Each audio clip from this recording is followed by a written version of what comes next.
After the release of the original Star Wars trilogy, the public started to lose interest in the galaxy far, far away. Struggling to stay culturally relevant and financially successful, Kenner Toys and Lucasfilm held a meeting to save the Star Wars franchise. Kenner pitched an ambitious animated show that was ultimately never made.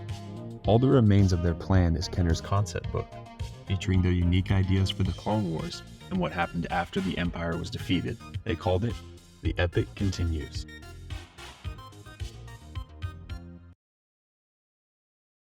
Kenner makes all of the Star Wars toys like these.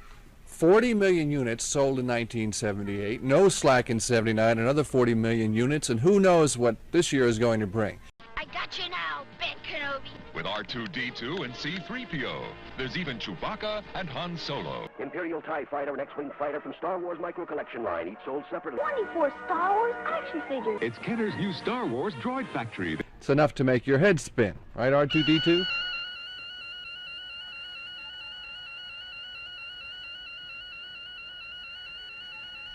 While the first Star Wars films were releasing, Kenner was on top of the world. But after the credits rolled on Return of the Jedi, there was nothing left on the horizon for the franchise. When I finished the first trilogy, I figured that was the end of Star Wars. That's what I set out to do, and I finished it. And for Kenner, no more Star Wars meant no more toy sales. Lucasfilm tried to keep interest alive with their two animated TV spin-offs, Droids and Ewoks. But the low-budget shows and their toy line tie-ins didn't spark much interest, and both shows were canceled by 1986. Lucasfilm and Kenner were beginning to face a scary thought. Kids were losing interest in Star Wars. Well, how about the older kids your age? I mean, nobody's collecting them like, as a fad or anything? No, no one. They used in the beginning, Mm-hmm. when they first came out. Now it's just getting old. To save their brand, Kenner had to find a way to get kids begging for their toys again. Larger toy companies like Hasbro and Mattel were beginning to release toy lines and cartoons side by side. Kenner creatives Tim Effler and Mark Boudreau wanted to take the same approach with Star Wars, creating a toy line that would be tied to an animated show. They began work on their pitch to Lucasfilm for a sequel project called The Epic Continues.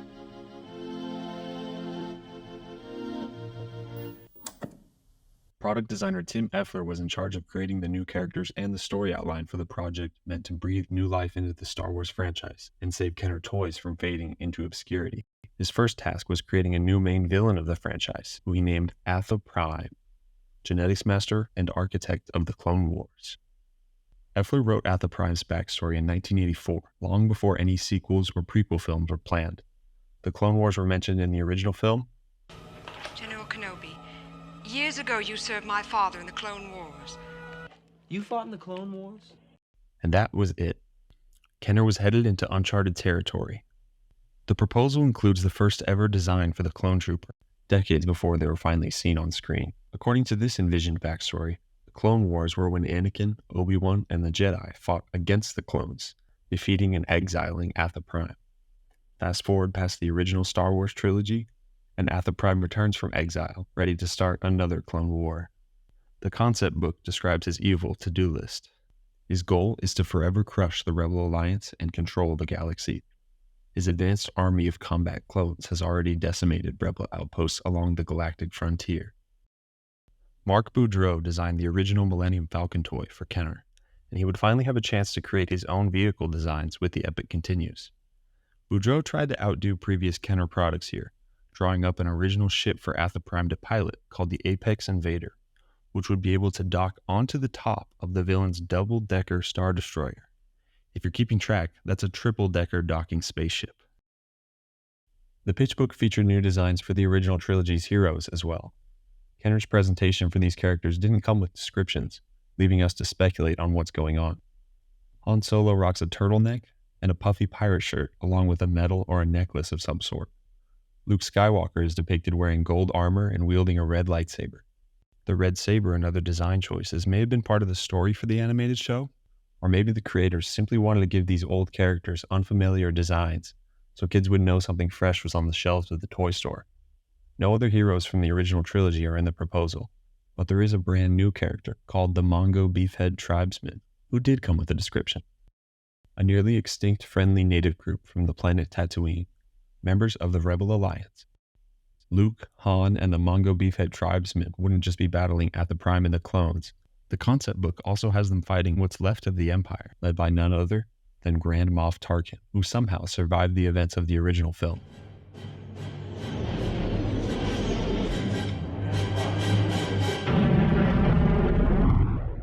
Looks like he just barely escaped.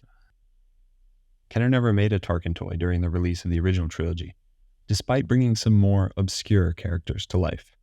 It's R5-D4 and the Power Droid and Walrus Man, including new Hammerhead, Snaggletooth. The Star Wars SSP van set by Kenner. They decided to make up for this missed opportunity by bringing Tarkin back into the story and finally getting his action figure on the shelves. Somehow, Tarkin returned, along with a few new vehicles, and what would have been Star Wars' first droid army, the Imperial Attack Droids. Meaning the epic continues would have Luke, Han, and the Rebels face off against both a clone and a droid army at the same time. Kenner's concept book shows that these new toys were intended to heavily feature in a new animated Star Wars show. In the 1980s, there was no shortage of cartoons based on toys, with some of them becoming beloved franchises. Hasbro created Transformers in 1984 as a toy line first, with an animated series to go with it.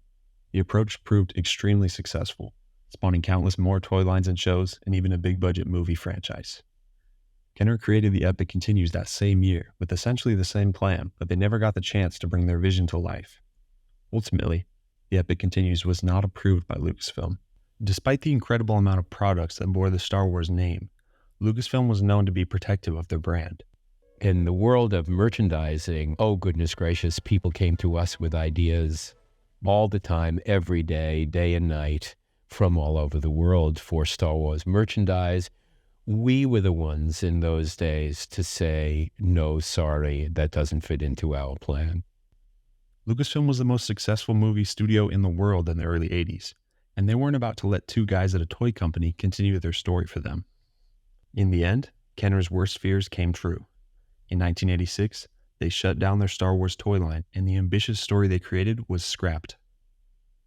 Lucasfilm chose to invest in their other projects and gave up trying to revive interest in Star Wars, canceling anything else set in the galaxy far, far away. The world had moved on from Star Wars, at least for the next 15 years. But what if Lucasfilm gave Kenner the green light? It's possible that The Epic Continues would have struggled and died like the other Star Wars media at the time. But maybe Kenner had a winning formula that they were never allowed to implement. Many of their competitors used the same approach to great success. If The Epic Continues became a beloved Saturday morning cartoon, it could have had a place in our culture right beside the original films.